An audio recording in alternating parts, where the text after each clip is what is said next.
Sur le marché de Cayenne, une majorité des étalages sont tenus par des membres de la communauté Hmong, ayant fui le Laos après le départ des Américains en 1975 pour se réfugier notamment en Thaïlande et en France.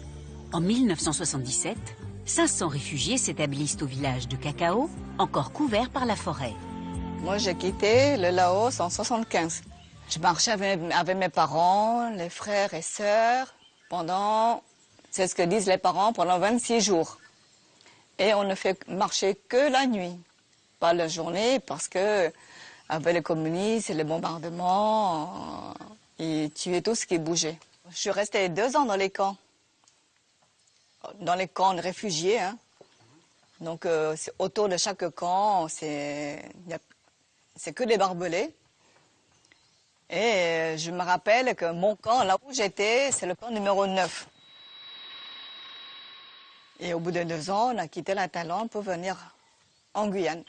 Ils ont mis en place un plan vert. Le dossier en fait, du plan vert et le dossier de la venue des Hmong a été monté par un monsieur qui s'appelait Pierre Dupont-Gonin, qui était un administrateur des douanes à Saint-Laurent, qui a imaginé justement la possibilité de faire venir la communauté Hmong sur le territoire guyanais pour recréer une économie agricole qui était quasi inexistante en Guyane à cette époque. En s'installant à Cacao, les Hmong établissent une activité de maraîchage, cultivant des fruits et légumes locaux et d'autres qu'ils ont rapportés d'Asie, comme le pitaya, appelé aussi dragon rouge.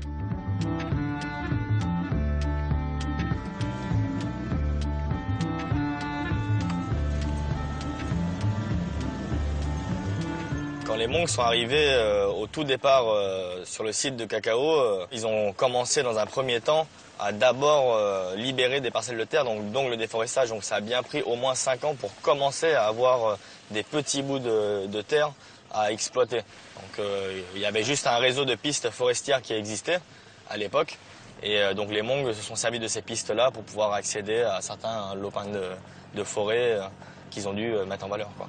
Parce qu'il y a 40 ans en arrière, c'était que de la forêt, quoi. Une masse verte, hein, donc de forêt amazonienne, c'est déforestage, brûlis, après nettoyage des sols, donc on enlève les cailloux, on enlève les racines, on enlève les souches.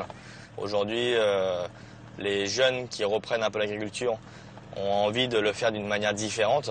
Donc le travail manuel et traditionnel est très dur, donc eux n'ont pas envie de travailler de cette manière-là. Et tous ceux qui reviennent vers cette activité agricole le font d'une manière la plus moderne possible.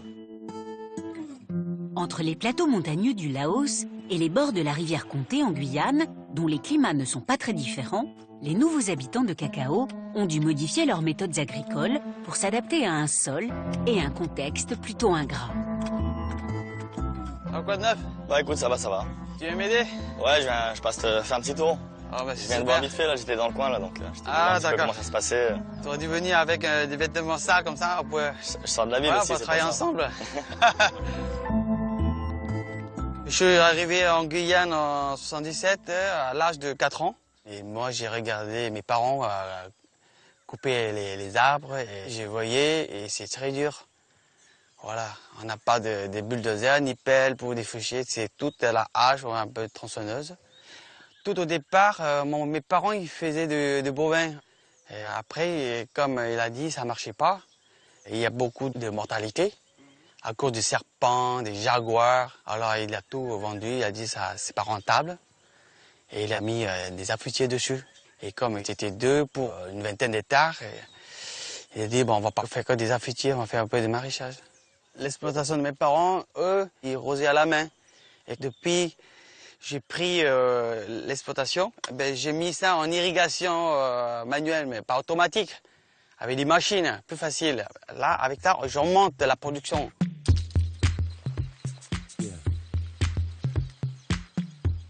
Donc, quand j'étais petit, je voulais pas faire ce métier-là, mais je me suis dit, mes parents, ils ont des terrains, pourquoi avec comment dire, mon expérience aussi. Je me suis dit, je peux faire mieux que mes parents. Alors, c'est pour ça que j'ai quitté l'école et j'ai repris toute l'exploitation. Mes parents, ils font les légumes qu'ils aiment. Et moi, j'ai dit, de nos jours, c'est fini. Il faut faire à la demande des clients. Et c'est pour ça qu'avec ma femme et moi, on essaie de faire des légumes pour les clients.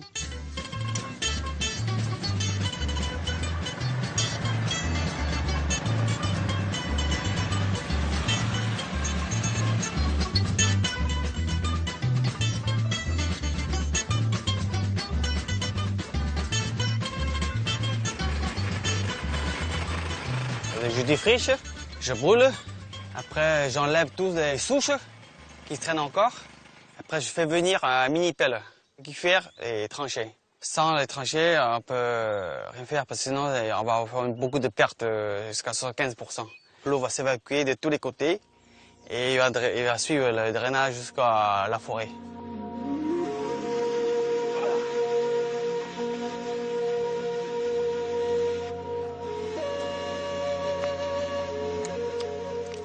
Je l'ai labouré. Il y a 2 semaines de là, j'ai mis de la chaux. Et maintenant, j'ai mis des matières organiques à chaque 1 mètre jusqu'à 70 mètres là-bas. Et je remets chaque trou, je plante des poivrons, les jeunes pousses. Ça prend 1 mois et demi. Et c'est là, il va donner des fruits. Et vers 2 mois, c'est là que je vais récolter leurs fruits. Installée depuis 36 ans au village de Cacao, la communauté Hmong n'a cessé d'augmenter les surfaces cultivées. Les veilles de marché, tous s'affairent à préparer les fruits, légumes et fleurs qui, grâce à eux, ne sont plus importés du Suriname et du Brésil voisin. Il y a une quarantaine d'années, tous les produits maraîchage et fruits venaient du Brésil et du Suriname. Aujourd'hui, la communauté Hmong a recréé une économie agricole et à 90%, la communauté Hmong fournit la Guyane au niveau de la vente à l'étalage.